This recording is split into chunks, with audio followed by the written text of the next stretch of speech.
Hello class 12 बच्चों, कैसे हैं? आज मैक्सिमा मिनिमा की एक और वीडियो के साथ मैं आई हूँ आपके लिए। देखिए, एक वर्ड प्रॉब्लम का क्वेश्चन देखते हैं।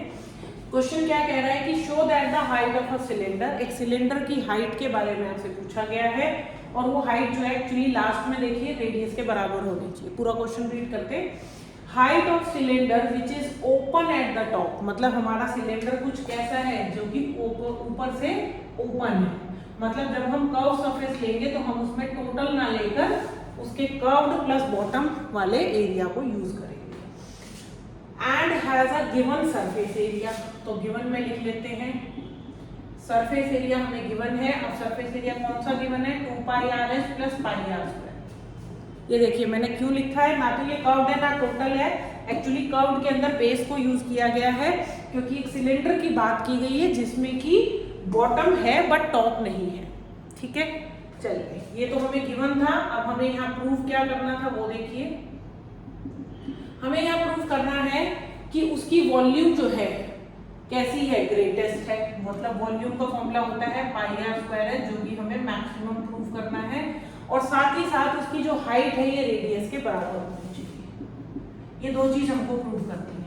ठीक है, अब जो गिवन होता है आपको पता ही है कि गिवन में से हम एक वैल्यू निकालते हैं और उसको जो प्रूव करना है उसमें यूज करते हैं। यहाँ पर हमारे पास ये r है, ये h है, ये अगेन r है। ठीक है, तो अब इनका इस्तेमाल करते हुए हम कैलकुलेशन स्टार्ट करते हैं। तो ये देखिए आपका प्रूफ के अंदर मैं वॉल्यूम से शुरुआत करूंगी। मुझे यहाँ पर h की वैल्यू चाहिए तो हम h की वैल्यू यहाँ से निकालेंगे और यहाँ से h की वैल्यू आएगी कुछ ये। ठीक है, s minus pi r square divided by 2 pi r. तो ये हो गई हमारी h की वैल्यू। इस वैल्यू को हम अपनी वॉल्यूम के फॉर्मूले में डालेंगे और ये हो जाएगा पाई आर स्क्वायर। h की जगह डाला हमने s minus pi r square divided by 2 pi r. ये मैंने h की वैल्यू सब्स्टिट्यूट कर दी है। पाई से पाई कैंसिल, r से r cancel and your volume will be equal to r s r/2 लिख दीजिए, ये आ जाएगी। ठीक है, अब बस हमें इसको डिफरेंशिएट करना है और आगे का ये प्रूव होगा कि ये वॉल्यूम जो है ये मैक्सिमम है। डायग्राम को रब कर देते हैं। देखिए आगे का क्वेश्चन। तो अब आपके पास वॉल्यूम जो है वो कुछ इस तरीके से आएगी। Volume is equal to r/2 s minus pi. आप डायरेक्ट चाहे तो यहाँ पर डिफरेंशिएशन करने के लिए डायरेक्ट प्रोडक्ट रूल लगा सकते हैं या फिर इसे मेरी तरह मल्टीप्लाई कर लीजिए इस तरह से। ये वॉल्यूम को मैंने दोनों ही फंक्शंस को मल्टीप्लाई कर दिया है। तो dv by D R, radius के रिस्पेक्ट में चलेंगे। रेडियस क्योंकि s हमारा कांस्टेंट है, देखिए जो कैपिटल S लिखा है कांस्टेंट माना जाएगा।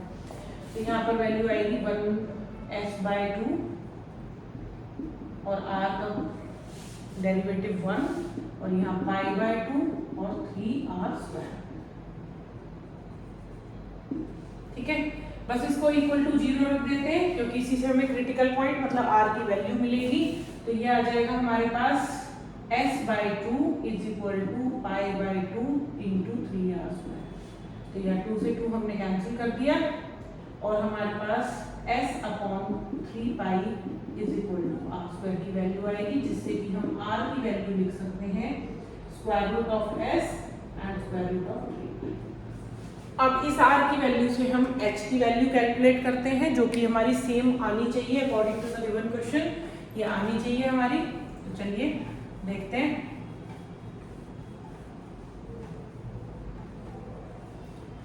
तो सबसे पहले हम अपनी h की वैल्यू लिखते हैं जो हमने यहाँ पर कैलकुलेट करी थी, जो कि थी 2 पाई r। सॉरी, हमने कहाँ से वैल्यू निकाली थी? हमने वैल्यू निकाली थी आपकी उससे सरफेस एरिया से। तो हमारे पास s इज इक्वल टू था 2 pi r h plus pi r square. यहाँ से हमने h निकाला था तो s minus pi r square divided by 2 pi r था। ठीक है, बस इसी वैल्यू को उठाना है आपने और इसके अंदर r की वैल्यु डाल देंगे। अब देखिए यहाँ पर जहाँ r स्क्वायर था वहां पर मैं डायरेक्ट s/3 पाई डाल सकती हूँ। तो s minus pi into s/3 पाई, ये मैंने r स्क्वायर की डायरेक्ट वैल्यू डाली है, डिवाइडेड बाय 2 पाई और r की जगह हम यही वैल्यू डालेंगे रूट s/√3 पाई।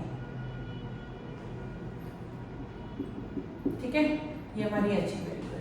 थोड़ा सा सिंप्लीफाई करेंगे, पाई से pi cancel, s minus H by three is 2s by three, और इस वैल्यू को हम कर देंगे उल्टा, तो ये हो जाएगा रूट में 3 pi divided by 2 pi root s।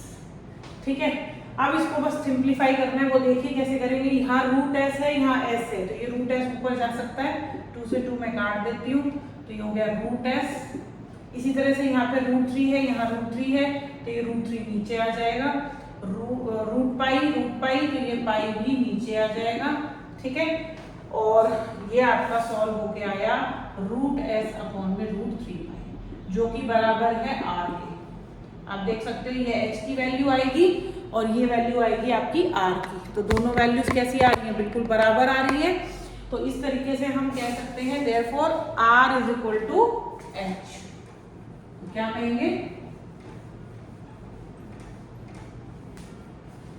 चलिए, तो therefore r is equal to h।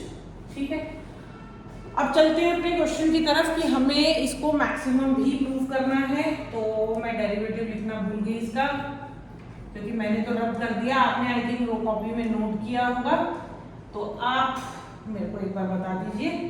चलिए मैं दोबारा लिखूंगी इसके लिए।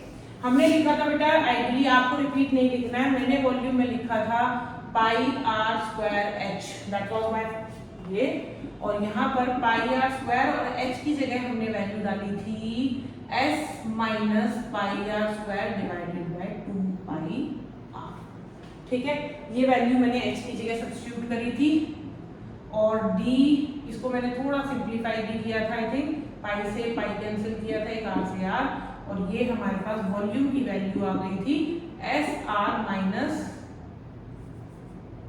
1/2 r और s माइनस पाई आर। ठीक है, तो ये हो गया था S R by 2 minus pi R cube by 2। ठीक है, ये मेरी वॉल्यूम थी, मैं दोबारा इसलिए कर रही हूँ क्योंकि मैं रब कर दिया है, मेरे पास वो वाली स्लाइड दोबारा नहीं है, आपको दोबारा नहीं करना है। अब मेरे पास यहाँ पे dv बाई dr कितना आया था बेटा, s by 2 into 1 minus pi by 2 into 3r square. तो ये हमारे पास dv बाई dr की वैल्यू आई थी s by 2 minus 3/2 pi r square, ये मेरे पास सिंगल डेरिवेटिव आया था। ठीक है, तो d square v upon dr square मतलब डबल डेरिवेटिव, और ये वैल्यू आएगी s बाई 2, तो पूरा कांस्टेंट है तो 0 हो गया, और यहाँ पर 3/2 पाई इंटू 2r, 2 से 2 कैंसिल हो गया, आंसर आया माइनस का 3 पाई r which is less than 0, क्योंकि r की वैल्यू हम नेगेटिव डालेंगे नहीं तो ये पॉजिटिव कभी नहीं होगी, तो therefore volume is maximum at r is equal to h। r और h अगर बराबर होंगे तो आपकी वॉल्यूम मैक्सिमम होगी। आई होप ये क्वेश्चन आपको अच्छा लगा होगा, एग्जाम पॉइंट ऑफ व्यू से इंपॉर्टेंट है। वर्ड प्रॉब्लम का क्वेश्चन आपको पता ही है, 3 to 4 या 5 मार्क्स में जरूर पूछा जाता है। 4 मार्क्स में तब आता है जब इसी को केस स्टडी फॉर्म में पूछा जाएगा।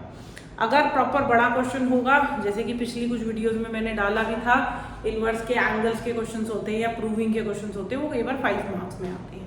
Till then keep practising, bye, take care and comment करके जरूर बताइएगा मेरे को कि आपकी अपकमिंग एग्जाम्स की प्रिपरेशन कैसे चल रही है। बाय।